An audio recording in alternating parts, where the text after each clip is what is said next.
teman-teman, hari ini kita akan menjelaskan tentang perbedaan kolonialisme dan imperialisme. Perkenalkan, nama aku Salin Adria, absensi 9 menjadi Koraije Oli. Aku Faya Cinta, presensi nomor 13 menjadi Anya Melvisa. Selamat menonton! Nah, kalian tahu nggak sih kalau kolonialisme dan imperialisme menjadi pendorong utama penyebaran peradaban Eropa ke berbagai belahan dunia sejak abad ke-15. Kolonialisme dan imperialisme itu memiliki makna yang berbeda ya guys. Jadi, kita akan bahas pengertiannya secara terpisah. Jadi, kolonialisme berasal dari bahasa Latin kolonia, yang artinya tanah, tanah pemukiman, atau jajahan. Secara istilah, kolonialisme adalah upaya yang dilakukan untuk memperluas wilayah oleh negara-negara penguasa dalam rangka menguasai suatu daerah atau wilayah untuk mendapatkan sumber daya. Kolonialisme umumnya dilakukan oleh negara-negara yang memiliki kekuatan lebih dibandingkan negara lainnya. Nah, sedangkan itu pengertian imperialisme sendiri, yaitu imperialisme berasal dari bahasa Latin imperare yang artinya menguasai. Secara istilah, imperialisme berarti upaya untuk memegang kendali pemerintah dari negara lain yang bertujuan untuk menguasai dalam memperoleh kekuasaan atau keuntungan dari negara yang dikuasainya. Imperialisme sudah ada sejak abad ke-18 loh. Pada awalnya dicetuskan oleh Benjamin Disraeli yang merupakan Perdana Menteri Inggris saat itu. Terus, apa sih tujuan dilakukannya kolonialisme dan imperialisme? Tujuan menjajahnya sudah sangat jelas loh, yaitu ingin menguasai dan memperluas wilayah kekuasaan. Banyak dari negara-negara jajahan yang terus dikeruk sumber dayanya, baik alam maupun manusia. Dengan begitu, negara penjajah semakin kuat dengan menguasai tempat-tempat vital atau strategis dari suatu wilayah. Nah, kalian tahu nggak sih kalau imperialisme dibagi menjadi dua? Yaitu, yang pertama, imperialisme berdasarkan waktunya. Imperialisme kuno munculnya sebelum revolusi industri di Inggris yang dilatar belakangi oleh 3G, yaitu Gold, Gospel, dan Glory. Yang kedua, yaitu imperialisme modern, yaitu muncul setelah revolusi industri yang dilatar belakangi oleh faktor ekonomi dan kebutuhan industri pada waktu itu. Nah, yang kedua yaitu imperialisme berdasarkan tujuan. A. Imperialisme politik, yang berarti untuk menguasai seluruh kehidupan politik suatu negara. B. Imperialisme ekonomi, untuk menguasai sektor perekonomian negara lain. C. Imperialisme militer, yaitu untuk menguasai negara lain karena dianggap memiliki wilayah strategis yang bisa memperkuat pertahanan. Lalu latar belakang munculnya kolonialisme dan imperialisme apa sih? Yang pertama, faktor ekonomi. Revolusi perdagangan pada abad ke-15 dan ke-16 membuat bangsa Eropa haus akan rempah-rempah, emas, dan bahan mentah dari Asia dan Afrika.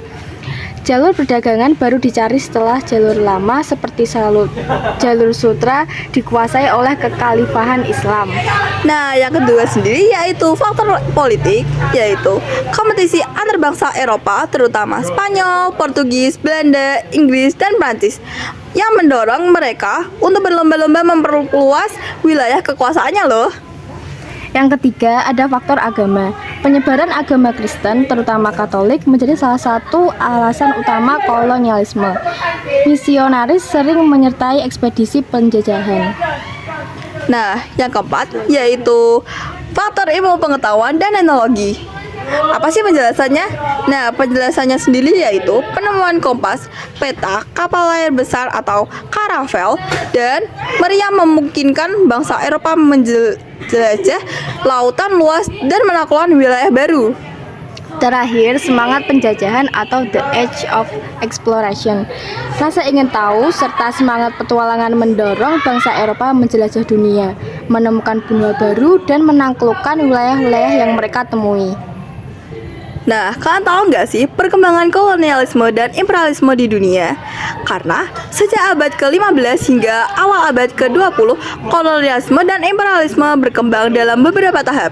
Yang pertama yaitu kolonialisme kuno, yang kedua kolonialisme modern, yang ketiga imperialisme abad ke-19, yang keempat yaitu imperialisme baru. Nah, kita akan menjelaskannya satu-satu.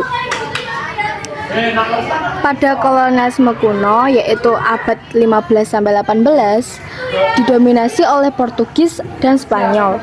Penjelajah seperti Vasco da Gama dan Christopher Columbus membuka jalur baru perdagangan. Spanyol menaklukkan Amerika Latin, sementara Portugis menguasai Brasil, sebagian Afrika dan Asia, termasuk Malaka. Nah, yang kedua yaitu kolonialisme modern pada abad 18 sampai 19, yaitu Inggris, Belanda, dan Prancis muncul sebagai kekuatan baru. Inggris mendominasi India, Australia, dan Afrika, dan Belanda berkuasa di Hindia Timur atau Indonesia. Imperialisme abad ke-19 atau era revolusi industri yang membuat kebutuhan bahan baku meningkat. Negara-negara Eropa serta Amerika Serikat berlomba mencari koloni. Afrika hampir seluruhnya dibagi-bagi dalam konferensi Berlin pada tahun 1884 sampai 1885. Nah, yang terakhir nih guys, yaitu imperialisme baru pada abad 20. Nah, penjelasannya yaitu bentuk imperialisme tidak selalu berupa penduduk langsung, tetapi melalui dominasi ekonomi, politik, dan budaya. Amerika Serikat dan Jepang muncul sebagai kekuatan imperial baru. Oleh karena itu, kolonialisme dan imperialisme memiliki dampak positif juga negatif.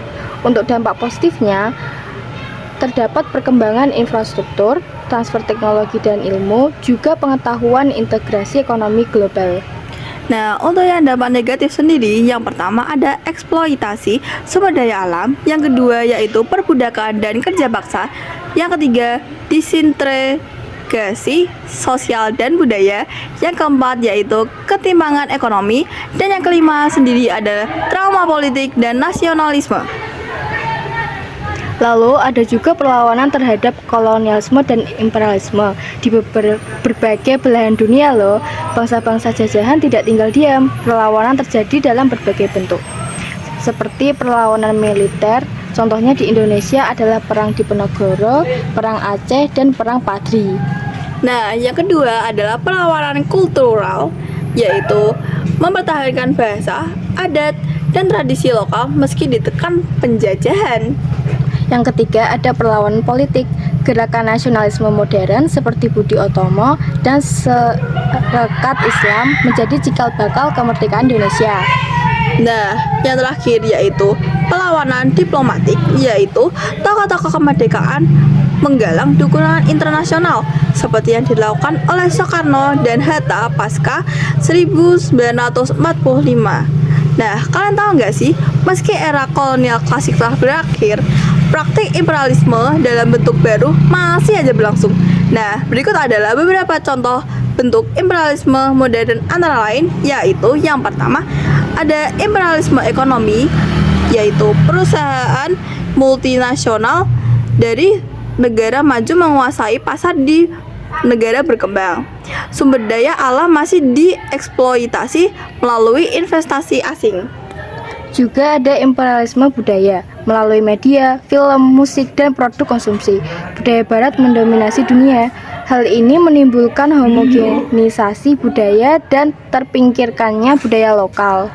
Nah, yang ketiga ada imperialisme politik, yaitu negara besar sering memengaruhi kebijakan negara kecil melalui diplomasi, bantuan, atau tekanan politik.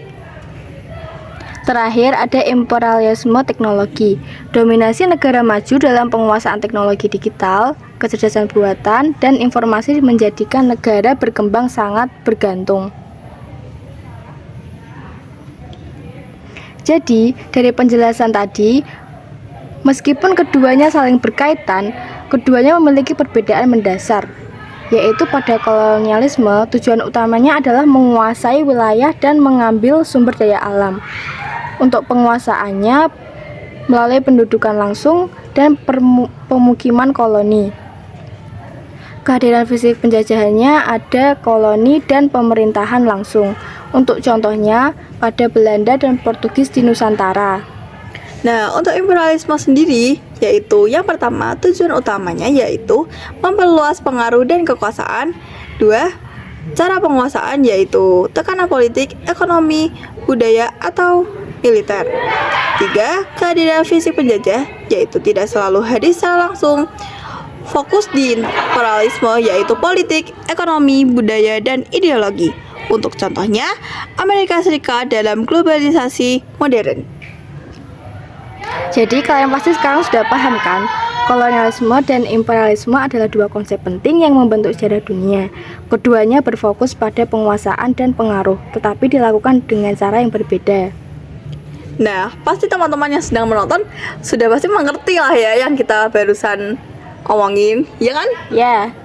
Nah, mungkin segitu aja dari kita. Terima kasih. Bye-bye.